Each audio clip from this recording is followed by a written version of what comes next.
Welcome to visual learning. इस video में हम समझेंगे कूलम्ब्स लॉ का वेक्टर फॉर्म। साथ ही हम समझेंगे वेक्टर फॉर्म से रिलेटेड कुछ इंपॉर्टेंट टर्म्स। तो चलिए इसे बेसिक से शुरू करते हैं। पिछली क्लासों में आपने वेक्टर के बारे में ज़रूर सुना होगा। वेक्टर एक ऐसी फिजिकल क्वांटिटी होती है जिसमें मैग्नीट्यूड और डायरेक्शन दोनों होते हैं। एग्जाम्पल के लिए डिस्प्लेसमेंट, वेलोसिटी या फोर्स। इन तीनों एग्जाम्पल्स में हम देख सकते हैं कि इन क्वांटिटीज की एक पर्टिकुलर डायरेक्शन होती है, इसीलिए इन्हें वेक्टर क्वांटिटी कहा जाता है। अब मान लीजिए कि दो पॉइंट चार्ज Q1 और Q2 3D स्पेस में पॉइंट A और पॉइंट B पर रखे गए हैं। ये दोनों चार्ज सिमिलर या डिफरेंट भी हो सकते हैं। इस केस में इन्हें हम पॉजिटिव मानेंगे। अब क्योंकि ये पॉइंट चार्जेस 3D स्पेस में हैं, तो हमें इनकी पोजीशन डिफाइन करने के लिए एक ओरिजिन पॉइंट लेना होगा जिससे x, y और z एक्सिस की रेफरेंस लाइंस पास होंगी। इसे हम फ्रेम ऑफ रेफरेंस कहते हैं। अब मान लीजिए कि ओरिजिन से पॉइंट A का डिस्टेंस r1 है और पॉइंट B का डिस्टेंस r2 है। r1 और r2 को हम पोजीशन वेक्टर्स कहते हैं। पोजीशन वेक्टर हमें ऑब्जेक्ट का ओरिजिन से डिस्टेंस और डायरेक्शन दोनों बताता है। ध्यान रहे कि r के ऊपर एरो का साइन वेक्टर फॉर्म को रिप्रेजेंट करता है। अब हम पॉइंट A से पॉइंट B तक एक वेक्टर कंसिडर करेंगे जो दोनों पॉइंट्स के बीच की डिस्टेंस और डायरेक्शन को बताता है।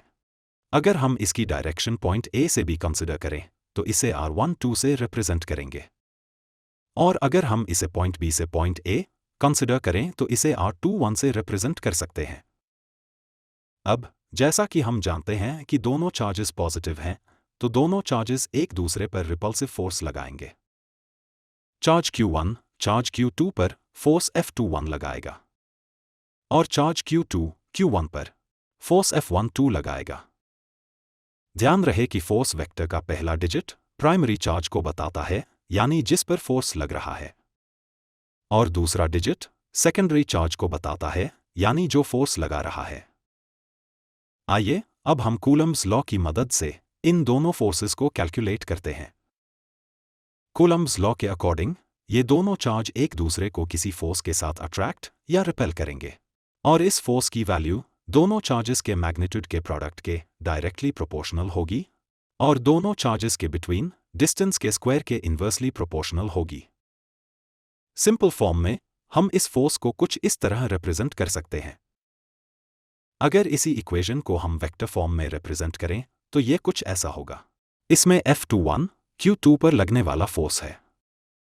इसके लिए हम डिस्टेंस r12 कंसिडर करेंगे क्योंकि इस फोर्स की डायरेक्शन चार्ज Q1 से चार्ज Q2 की ओर है।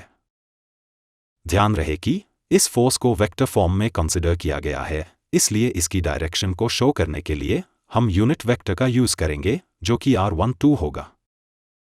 यूनिट वेक्टर की value vector by magnitude of vector होती है, तो हम इस यूनिट वेक्टर को दिए गए वैल्यूज से रिप्लेस करेंगे।